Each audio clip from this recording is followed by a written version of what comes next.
আসসালামু আলাইকুম প্রিয় শিক্ষার্থী বন্ধুরা, সবাইকে স্বাগতম।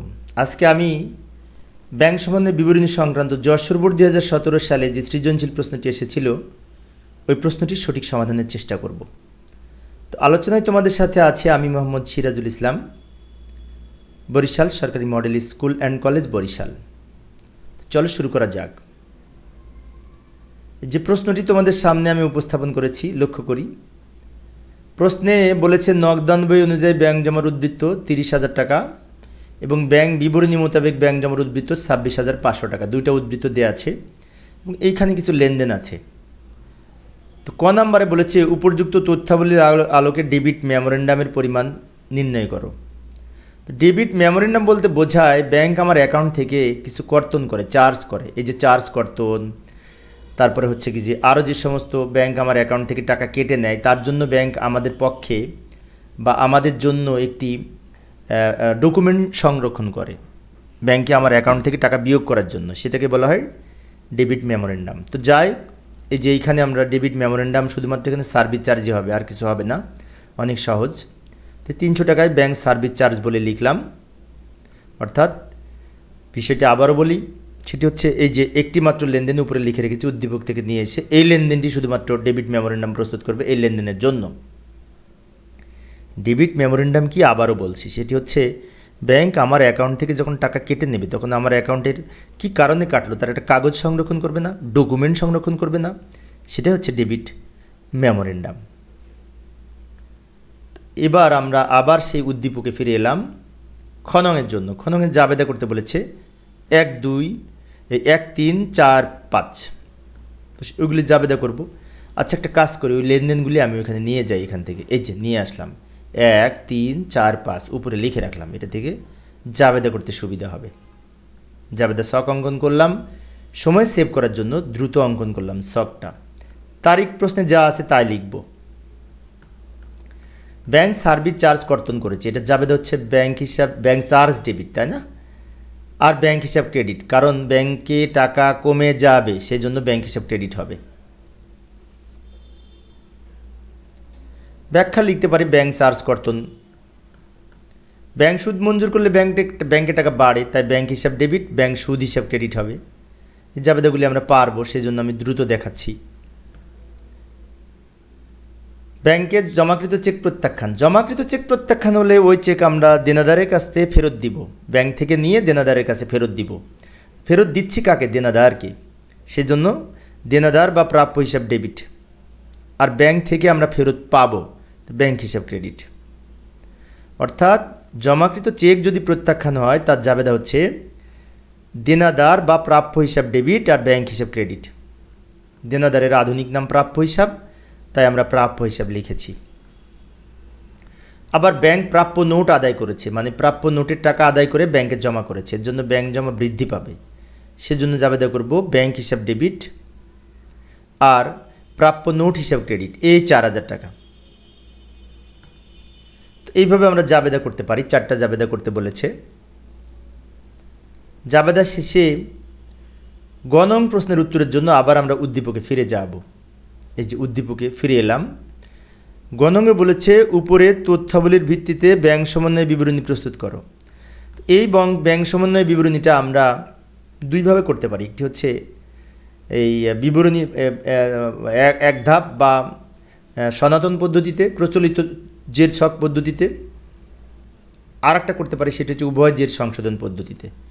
তো এই যে আমি উভয় জের সংশোধন পদ্ধতিতে সমাধান করে দেখাচ্ছি। উপরে লেনদেনগুলি লিখে রাখলাম। উভয় জের সংশোধন পদ্ধতিতে আমাদের ডান দিকে লিখব ব্যাংক বিবরণ অনুযায়ী ব্যাংক জমার উদ্বৃত্ত, এই 26,500 টাকা, আর বাম দিকে লিখব নগদান বই অনুযায়ী ব্যাংক জমার উদ্বৃত্ত, এই 30,000 টাকা। যে দুটো উদ্বৃত্ত দেওয়া ছিল দুই দিকে লিখলাম। এবার কি করব? ব্যাংকের যদি কম যোগ করা হয় তাহলে ব্যাংকে আমরা যোগ করব, ব্যাংক থেকে যদি কম বিয়োগ করা হয় ব্যাংক থেকে বিয়োগ করব। আবার নগদান বই যদি কম যোগ করে থাকি সেগুলো এখন যোগ করব, আবার নগদান বই যদি কম বিয়োগ করা হয় সেটা এখন বিয়োগ করব।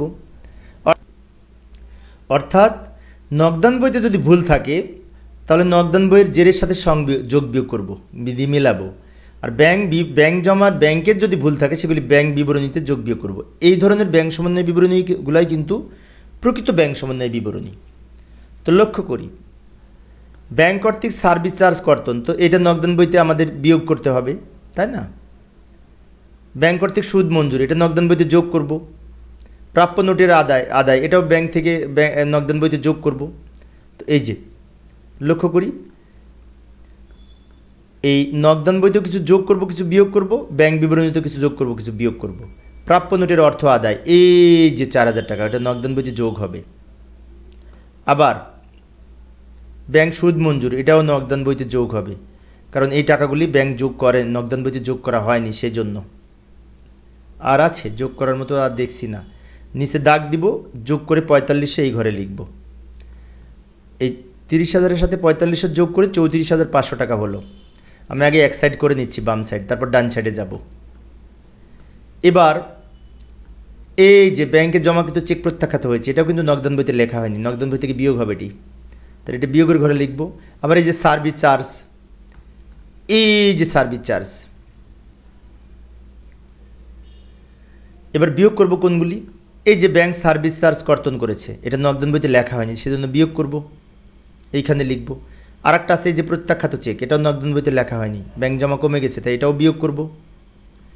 এই দুটো যোগ করে আবার এই ঘরে নিব, 7,300, 34,500 থেকে 7,300 বিয়োগ করে এইখানে লিখব 27,200 টাকা। বাম দিকে 27,200 টাকা হলো, ডান দিকেও কিন্তু 27,200 টাকা হতে হবে। তো যাই, এখানে কোনটা যোগ করব? এবার ব্যাংক বিবরণীতে কোনটুকু যোগ করব? এই যে পাওনাদারকে 2500 টাকা চেক ব্যাংক ভুলে 5200 টাকা ডেবিট করেছে, মানে ব্যাংক ভুলে আমার অ্যাকাউন্ট থেকে বেশি কমিয়ে দিয়েছে। ব্যাংক বিয়োগ করবে, আমার অ্যাকাউন্ট থেকে 2500 করেছে 5,200, ওই 2 আর 5 উল্টাপাল্টা হয়ে গেছে, ফলে 2700 টাকা ব্যাংক আমার অ্যাকাউন্ট থেকে বেশি বিয়োগ করেছে। ওটা এখন ব্যাংক তাড়াতাড়ি যোগ করবে, যোগ করে আমার অ্যাকাউন্টটা ঠিক করবে। অর্থাৎ ব্যাংক বেশি বিয়োগ করেছিল, ওইটা ব্যাংক যোগ করবে এখন। এই যে যোগ করলো, ব্র্যাকেটে দেখিয়ে দিলাম কত টাকা হবে। এই 5200 থেকে 2500 বিয়োগ করে 2700। আবার ব্যাংক এই যে এইখানে ইস্যুকৃত চেক ব্যাংকে উপস্থাপিত হয়নি। এখন ইস্যুকৃত চেক মানে কি? বকেয়া চেক, যে চেক ব্যাংক এখনও পরিশোধ করেনি, তাহলে এই চেকের টাকা ব্যাংক পরিশোধ করতে হবে ব্যাংকে, সেজন্য এটাও কিন্তু বিয়োগের ঘরে যাবে, ব্যাংকের বিয়োগের ঘরে যাবে। এবার 29,200 থেকে 2,000 বিয়োগ করে এই যে 27,200, দুই দিক মিলে গেল। একেই বলা হয় উভয় জের সংশোধন পদ্ধতি। নগদে যে ভুলগুলি ছিল নগদান বইতে সংশোধন করলাম, ব্যাংক বিবরণীতে ব্যাংকের যে ভুলগুলি ছিল যোগ বিয়োগ ব্যাংকের বইতে করলাম, করে দুই সাইড মিলে যাবে। তো প্রিয় শিক্ষার্থী বন্ধুরা, এই ছিল আমার আজকের আলোচনার বিষয়। আমি একটি একটি করে বোর্ডের অঙ্ক আলোচনা করার চেষ্টা করিস, ছোট ছোট করে, যাতে তোমরা ভালো মতো বুঝতে পারো। তো আজকে এই পর্যন্ত। পরিশেষে সবাই ভালো থাকবে এবং সুস্থ থাকবে, এই কামনায় খোদা হাফেজ।